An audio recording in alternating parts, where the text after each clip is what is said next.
사랑하는 여러분, 오늘은 과부의 두렵던 이야기를 들려드리겠습니다. 예수님께서는 서기관들과 바리새인들에 대한 경고의 말씀을 제자들에게 들려주신 후에 성전뜰에 있는 헌금함 맞은편에 앉으셔서 사람들이 헌금하는 모습을 주의 깊게 지켜보셨습니다. 여러 부자들은 많이 넣었고요. 한 가난한 과부는 고작 두렵돈을 드렸습니다. 그런데 예수님께서는 "이 과부가 다른 모든 사람보다 가장 많이 넣었다. 저들은 풍족한 중에 드렸지만 이 과부는 구차한 중에 자신의 생활비 전부를 드렸다."고 칭찬하셨어요.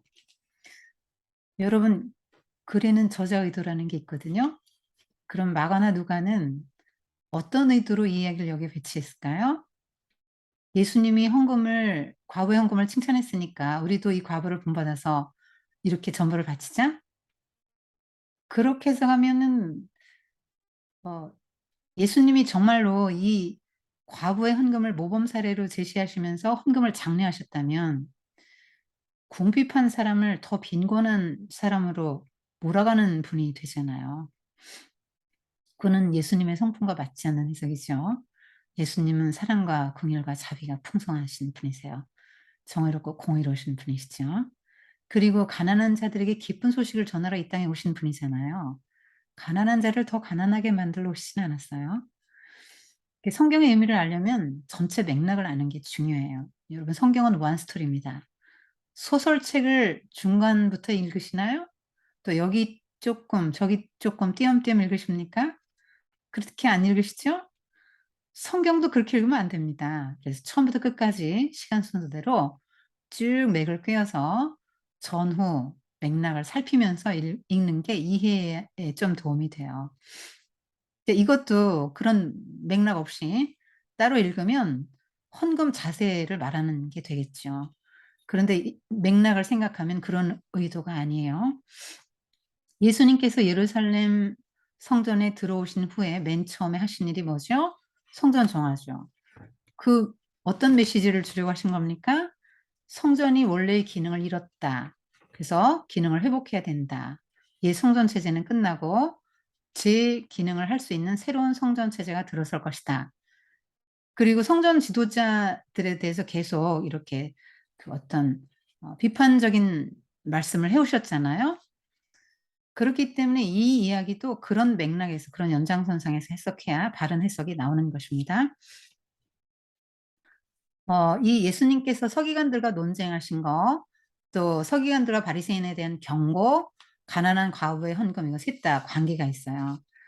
그러니까 사람들은 과부의 헌금 두렵돈을 껍데기로만 보고 에게게 뭐 '별거 아니네. 하찮은 것.' 이렇게 생각했지만 사실 그건 굉장히 중요한 것이었죠. 그녀의 생명과도 같은 그녀의 전부였잖아요. 그러니까 사람들은 또 예수님이 다윗의 후손, 평범한 인간 왕이라고 생각했지만 다윗의 주셨죠. 그리고 메시아로 오셨고요. 다윗의 주가 다윗의 자손으로 오셨을 때는 자신의 모든 생명을 다 내어 주셨잖아요. 그런 면에서 좀 관련이 있어요. 그다음에 서기관들 경고하신 거는요. "과부의 가산을 삼킨다." 그 얘기가 좀 전에 나왔잖아요. 그런데 지금 또 과부 이야기가 나오잖아요. 반복해서 과부, 과부 나오는 얘기는 둘 다 관련이 있다는 얘기죠. 그 얘기를 마가와 누가는 하고 싶은 거예요. 그러니까 헌금을 많이 넣은 부자 중에는 이 서기관이 포함되는 거예요. 다 약자를 수탈해서 부자가 된 사람들이거든요. 그 부자 그룹에는 서기관들, 바리새인들, 종교 지도자들이 다 포함됩니다. 그러니까 이 부자를 확대하면 성전이 되는 거예요. 성전도 지금 어마어마한 부자예요. 당시 그러니까 약자를 수탈해서 부자가 되는 거죠, 성전은.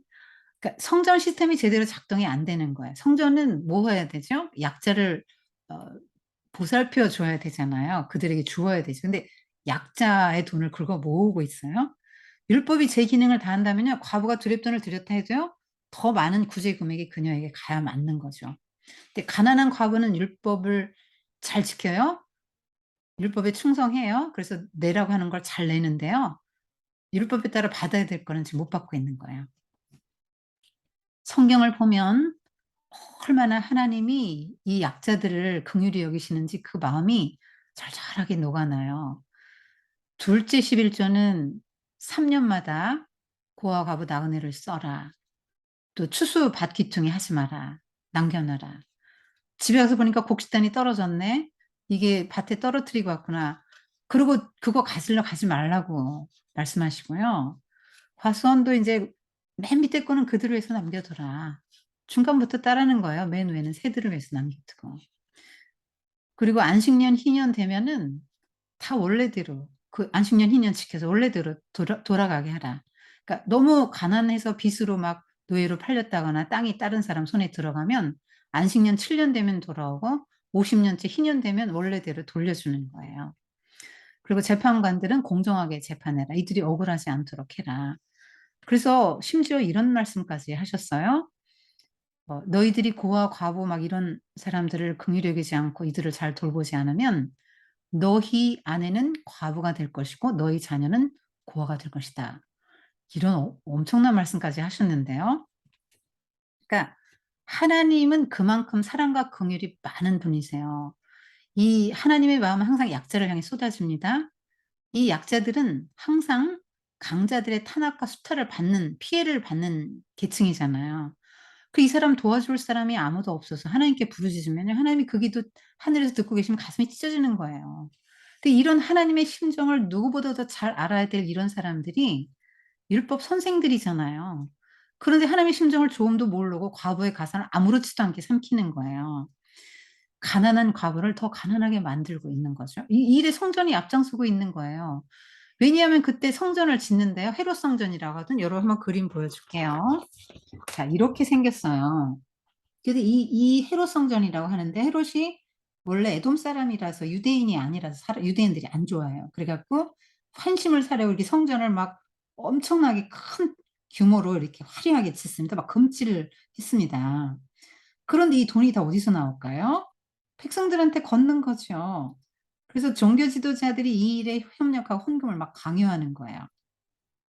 왜냐면 성전에서 이 사람들 명예, 권력, 부 다 나오잖아요. 여기 보면 맨 밑에 기둥들이 쭉 있죠? 여러분 좀 자세히 봐요. 기둥들이 쭉 있는데 기둥들 이 주랑이라고 하는데 요 뒤에 헌금함이 13 개가 놓여 있어요. 그 성전 안뜰에 여인의 뜰인데 여인들은 여기까지만 들어갈 수 있다요. 물론 남자들도 들어갈 수 있어요. 여자들도 여기서 헌금을 할 수 있었습니다. 근데 성전 안뜰에 설치됐기 때문에 성전 시스템의 일부잖아요. 그러니까 헌금 하나님의 법이 요구하는 거야. 율법을 요구하는 거야. 그러니까 우리는 어떻게든지 이 율법에 충성해야 되니까 하나님에 대해서 우리 의무를 다해야지 하고 이런 과부 같은 사람 오히려 막 율법의 보호와 성전의 도움을 받아야 될 계층이 돈을 오히려 내고 있는 거예요. 헌금을 안 하면 안 되는 분위기로 몰아가니까요. 그래서 오히려 이 종교가 백성들의 문제를 해결해 줘야 되잖아요. 짐을 덜어주고 그런데 오히려 짐을 더 지어주는 거예요. 오죽하면 예수님께서 강도의 구렬이라는 말씀까지 하셨겠어요. 그런 성전은 무너져야죠. 제대로 된 성전이 생겨나야죠. 제대로 된 성전은 어떤 성전이죠? 그런 고아, 과부, 나그네 이런 사람들이 보호받을 수 있는 성전. 그게 이제 예수님의 소망이죠. 근데 이 이야기의 핵심은 헌금을 많이 정성껏 하라는 이야기가 아니고요. 그 서기관들, 부자들로 상징되는 이 서기관들이 과부의 집을 삼켰는데 이제 생계비까지도 이제 삼키면은 이 사람들이 어떻게 살아요? 그러니까 예수님이 그 종교 지도자들 행태를 보니까 이게 너무 안타깝고 이 또 탄식이 나오는 거죠. 이런 성전 종교 시스템을 보니까 탄식이 나오는 거고요. 이들이 갈 길은 딱 정해져 있잖아요, 멸망. 그리고 그 사람들의 착취로 인해서 내일을 기약할 수 없는데도 오늘 나의 생계비까지도 다 바칠 수밖에 없는 이 과부의 그런 형편을 너무 안타깝게 여기시고 위로하시는 거예요. 그 집도 뺏겼는데 생계비까지도 이렇게 내면 어떻게 살아요, 과부가. 그래서 그 성전 지도자들에 대한 그런 어떤 행태들을 고발하는 한편 제자들에게 바른 가르침을 주시는 거죠. "너희는 서기관들처럼 과부들 이런 약자들을 그런 식으로 대하지 마라. 착취하지 마라. 그리고 가난한 사람을 더 가난하게 만들면 안 된다. 너희들은 저들의 길로 가지 말라." 이렇게 말씀하시는 거예요. 이 의미를 더 잘 알기 위해서는 이 이야기에 무엇과 무엇이 대조되는가를 항상 살펴보세요. 그럼 선명하게 의미가 좀 더 드러나요. 여기에는 무엇이 대조되고 있습니까? 보이진 않지만 뭐 서기관이라고 명시적으로 나오진 않지만 부자에 포함되어 있다고 그랬잖아요. 그러니까 서기관과 과부가 이제 이 대조가 되는 겁니다. 서기관은 상층부에 있는 사람이죠. 이 사람들은 밑에 있어요. 그러니까 이 사람들 피라미드 상층부에 있고요. 이들은 밑에 있는데 이 사람들은 이 밑에 사람들 상종 안에 땅의 사람들이라고 멸시천대합니다. 그래서 과부를 보호해 주거나 그러니까 관심을 두지 않아요. 그런 거는 신경 안 씁니다. 굉장히 무관심하고 오히려 과부의 가산을 아무렇지도 않게 삼키니까 오히려 폭력을 행사하는 거예요. 그러니까 강자가 종교의 힘이든 무슨 힘이든 그런 힘을 가지고 약자를 지금 탈취하는 거잖아요. 착취하는 거잖아요. 과부는 당하는 사람이죠. 없는 사람의 밑에 계층입니다. 없다 그랬죠. 세라 히브리어로 없다 이런 뜻인데요. 남편도 없고요. 보호자도 없죠. 의지할 사람도 없고요. 힘도 없고 돈도 없고 권력도 없고 백도 없고 연줄도 없고 사랑할 방도도 없어요. 내일의 희망도 없습니다. 내일이면 더 잘 살게 된다는 보장이 없어요. 자, 그러면서 이들은 자기 신앙을 이제 경건한 것처럼 오래 기도하고 의식했죠. 종교를 자기 이익의 수단으로 삼은 거예요. 오래 기도할수록 과부들이 자기 재산을 이제 잘 관리해 달라고 위탁하러 오니까. 그래서 일부러 기도 오래 하는 거죠. 부자와 가난한 과부 그리고 그들의 헌금액과 태도가 비교 대조되고 있죠. 대조는 뭐 이렇게 비교해 보니까 완전히 다른 점을 말하는 거예요. 그러니까 이쪽은 부자라서 과잉이고요. 이쪽은 가난하고 결핍이에요. 없어요. 근데 이 부자를 확대하면 성전이라고 그랬죠. 성전은 어마어마하게 지금 부자란 말입니다. 어떤 태도로 왔을까요? 그러니까 그 가난한 과부는 두렵돈 드렸고 이 부자는 많이 드렸는데 많이가 어느 정도인지는 말하지 않고 있는데 이 과부의 헌금은 말하고 있어요. 두렵돈 그러면 오늘날로 환산하면 1,100원 내지 1,500원이에요. 이 렙돈은 히브리 화폐 최소 단위고 두 렙돈이 한 고드란트거든요. 한 데나리는 노동자 하루 품삯인데 64고드란트예요. 그러니까 이 과부는 하루 품삯의 64분의 1을 헌금한 거예요. 64분의 1. 그래서 2022년 현재 최저임금이 9,160원이니까 8시간 일했다고 볼 때 이 사람의 64분의 1, 1,100원 내는 거고요. 조금 후하게 받아서 일당 10만 원 받았다 해도 1,562원입니다. 이걸로 참새 반마리를 살 수 있는 돈이라고 성경에 나옵니다.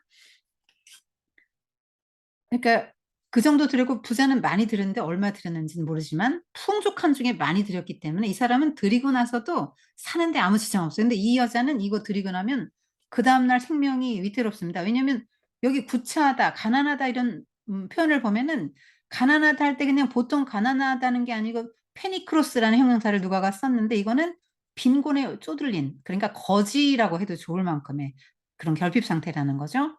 구차한 거 오늘 못 먹으면 내일 죽는 거고요. 생활비 전부를 넣었다. 생활비는 비용, 생명이라는 뜻이고요.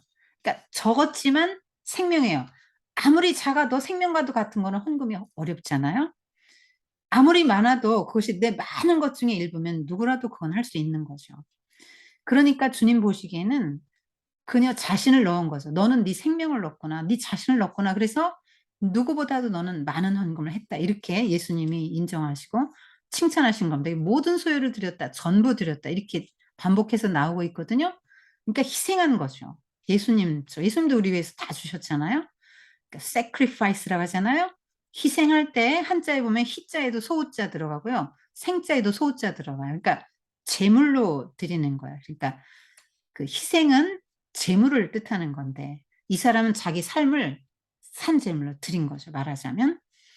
그러니까 이 과부는 예수님처럼 자기의 목숨을 다해서 뜻을 다해서 힘을 다해서 마음을 다해서 주 하나님을 사랑한 사람인데요. 이렇게 하나님 사랑한 사람이 이웃 사랑은 안 했을까요? 했겠죠. 태도는 어떻게 볼까요? 자세히 나오진 않지만 한번 상상을 해 보니까 부자는 이 헌금을 할 때를 자기 신앙을 과시하는 그 기회로 삼아요. 그래서 부자니까 좋은 옷 입고 왔겠죠. 긴 옷, 화려한 좋은 옷을 입고 포스가 남다르게 왔을 거예요. 걸음걸이, 표정하면서 달랐을 겁니다. 좀 으스대면서 왔겠죠. 나 이 정도 헌금할 수 있는 사람이야. 뭐 이런 게 이제 뚝뚝 묻어났을 것 같아요. 근데 여인은 이제 예수님이 딱 봐도 저 여자 저거 헌금 저거 드렸던 저 생활비 전부 다 알아볼 정도로 행색이 초라했지요. 그리고 태도가 당당했을까요? 이 부자처럼 쭈뼛쭈뼛 이러고 갔겠죠. 누가 보면 어떡해. 막 너무 부끄럽다. 나 하나님 사랑하고 더 많이 드리고 싶은데 이것밖에 못 드려서 너무 죄송하다. 이런 생각으로 인제 갔겠죠. 그 예수님께서는 이 평가를 많은 어떤 사람보다 많이 넣었다. 그럼 왜 이런 평가를 하셨을까요?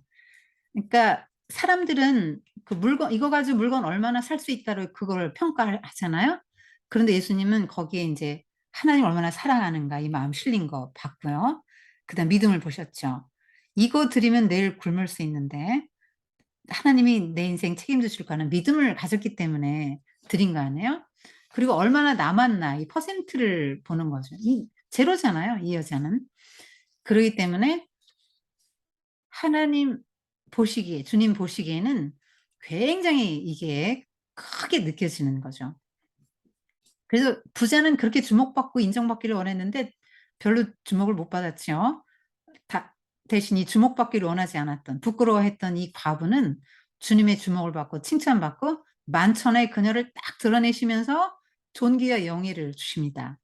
2000년 기독교 역사에서 가장 많은 헌금, 가장 위대한 헌금이 되었습니다. 이 과부는 하나님 나라 백성이 가져야 될 그런 자세를 보여주는데요. 하나님을 이렇게 사랑하는 사람, 없는데도 받을 생각 안 하고 냈잖아요. 쪼끔도 아니고 전부, 자신의 전부를. 이 서기관과 제자도 또 대조가 되고 있습니다. 아까 말했지만 이 서기관들은 자꾸 상층부로 올라가려고 인정과 존경을 받으려고 하죠. 더 높은 명예를 탐하는 자리, 높은 자리 좋아하죠. 그런데 제자들은 예수님께서 "그런 거 꿈도 꾸지 마라. 니들은 그렇게 올라가려고 하지 마라. 그리고 이렇게 어 과부 이런 어려운 사람들을 섬겨라." 이렇게 말씀하셨잖아요. 그래서 "십자가의 길 가라. 내가 가는 길을 가라." 예수님께서 이렇게 말씀하셨어요. 예수님은 하늘 영광 보좌 다 내려놓고 이 땅에 낮고 천한 모습으로 오셔서 섬기다가 가셨잖아요, 약자들을 그것도. 그래서 제자들에게 기대하는 게 그거죠. 여기서 우리가 정말 중요한 거 하나를 이제 알아야 되는데요. 하나님 나라의 그 가치 기준에 대해서 한번 좀 생각해 봤으면 좋겠어요.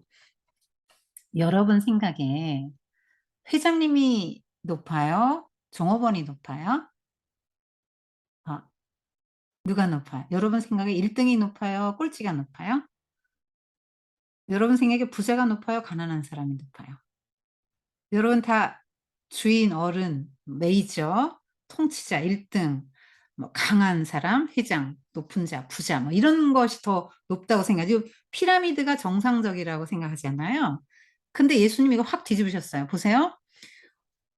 어린아이가 지금 이 과부 얘기만 해도 그렇죠. 굉장히 가난한 사람이 밑바닥에 있었잖아요. 부자는 여기 상층에 있었잖아요. 피라미드 정점에. 근데 예수님이 요렇게 바꾸셨죠. 가난한 사람이 가난한 과부를 가장 높은 자리에 놓으시고 만인의 존경을 받는 자리에 딱 놓으시고 "가장 많은 헌금을 했다." 이렇게 칭찬하셨잖아요.